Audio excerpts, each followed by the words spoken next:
This story happened in 1977 in Moscow.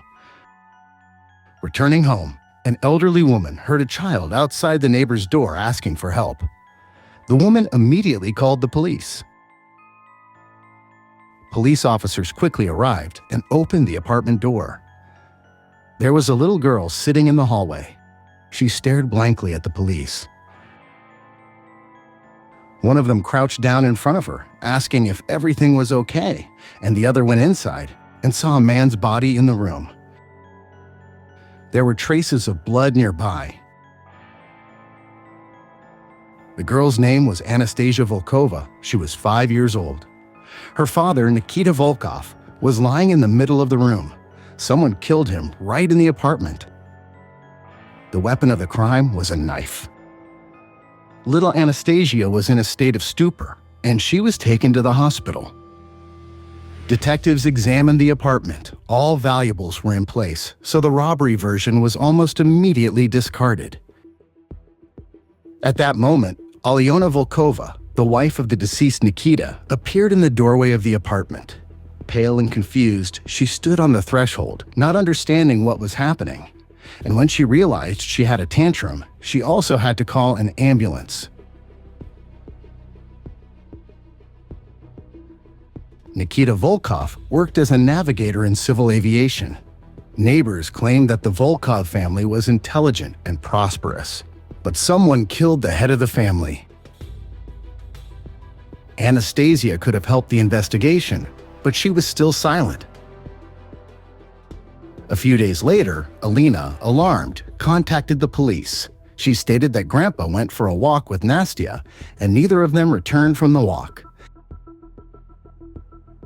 Alyona claimed that something had happened because Nastya's grandfather, Arkady Petrovich, was a responsible and punctual man. The police went to Arkady Volkov and his wife Lydia, but no one opened the door for them. There was silence outside the door. Where did the grandfather, grandmother, and granddaughter go? What's going on in this family anyway? Nikita Volkov and Alyona Makerchuk met in a cafe at the regional airport. He's a pilot, she's a waitress. Nikita fell in love at first sight, tried to choose flights to see Alina more often, and soon he made her a marriage proposal, got her consent, and took the girl to the capital. The story of Cinderella, no other way. But maybe things weren't so smooth in the family. The police checked Alina Volkova's alibi immediately on the day of her husband's death. The woman was in the store, and the clerks remembered her because Alina had quarreled with another customer. But the store's employees found it difficult to name the exact time. Judging by the hysteria, the woman was greatly shocked by her husband's death, but she really was in the store. Arkady and Lydia Volkov and their granddaughter Anastasia were searched for several days. But one day Arkady Volkov came to the police himself. He said that they had been at the cottage all this time. Care, nature, and fresh air did their job. The girl recovered from the shocks and was able to tell what she saw on the day of her father's death. Arkady Petrovich recorded her words on a tape, which he provided to the detectives. The police officers looked at each other incredulously and started listening to the tape. It turned out that Anastasia should not have been at home that day. She was going to go to the park with her grandfather, but on the way Arkady Petrovich had a severe headache. He called his son Nikita, who was resting at home before the flight, and said that he would bring Anastasia early. That's how the girl ended up at home. Anastasia fell asleep in her room when she heard the lock rattle, and her mother and Uncle Roma, whom she had seen a couple of times before when she was walking with her mother, came into the apartment. The girl wanted to run out to meet them, but she hesitated and stayed in her room, watching what was happening through the crack of the door. She saw Dad exclaim in surprise and jump up from his chair, but Uncle Roma grabbed him and abruptly lowered his hand with something shiny in his hand.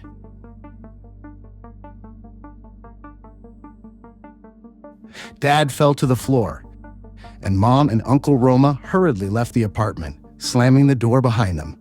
Anastasia left the room, tugged at Dad's sleeve, but he did not react. She realized that something had happened to him and sat down on the floor near the door and began to ask for help.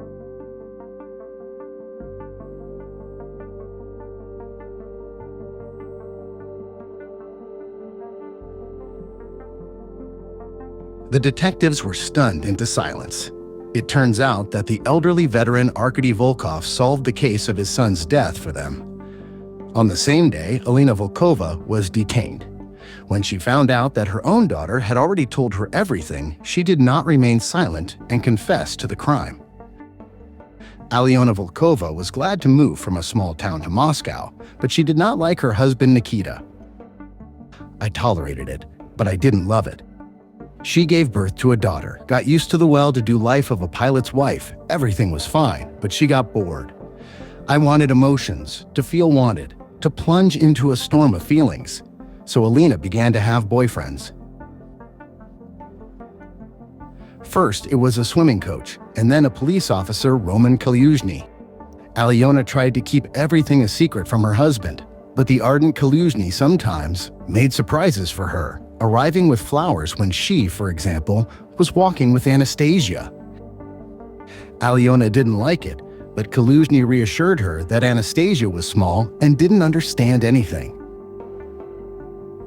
One day, Roman Kalyuzhny drove Alina home and hugged her in the car. Nikita was walking by at that time. He saw everything, but passed by. He waited for his wife at home and coldly informed her that he knew everything and wanted to get a divorce. It was a shock for Aliona. She's used to wealth. All her pleas did not work on her husband. He only said that it would take a little time to prepare Anastasia. Aliona thought about it and decided that in case of divorce, she would have to return to her small town. But if Nikita suddenly died, then she would get an apartment, because she has a little daughter. She suggested that Kalyuzhny get rid of Nikita and then live together in this apartment. Kalyuzhny thought about it and agreed to have thought out a plan of action. Aliona knew that her daughter was walking with her grandfather in the park and her husband would be home alone. She provided herself with an alibi in advance, having quarreled with a customer in the store, which attracted the attention of the staff. She and Kalyuzhny entered the apartment, dealt with Nikita, and left. After waiting for several hours, she returned, having thought out how to play out the scene that she had found her husband dead, but was confused when she saw police officers in the apartment. Who discovered the body? It was a real shock for her to learn that her daughter Anastasia was at home at the time of the crime, and she saw everything. Aliona's tantrum was real, not ostentatious. At the hospital, she calmed down and convinced herself that her daughter had not seen anything or had forgotten from stupor. She didn't tell Kalyuzhny anything about it. Life seemed to be getting better. Aliona did not know that Nikita's father, Arkady Volkov, knew about the upcoming divorce and immediately suspected his daughter-in-law of his son's death. He chose the moment, took his granddaughter Nastya, and thanks to his gentleness and care, was able to talk to her, recording everything on tape. Then he signed the verdict to his daughter-in-law Aliona and her boyfriend Kalyuzhny. Roman Kalyuzhny did not expect that they would come to arrest him, but he did not lose his head, pulled out his service pistol and resisted, wounding one of the policemen. Kalyuzhny died during the shootout. Aliona Volkova was sentenced by the court to 12 years in prison. Anastasia was taken in by her grandparents. She grew up and, like her father, connected her life with the sky. She became a flight attendant.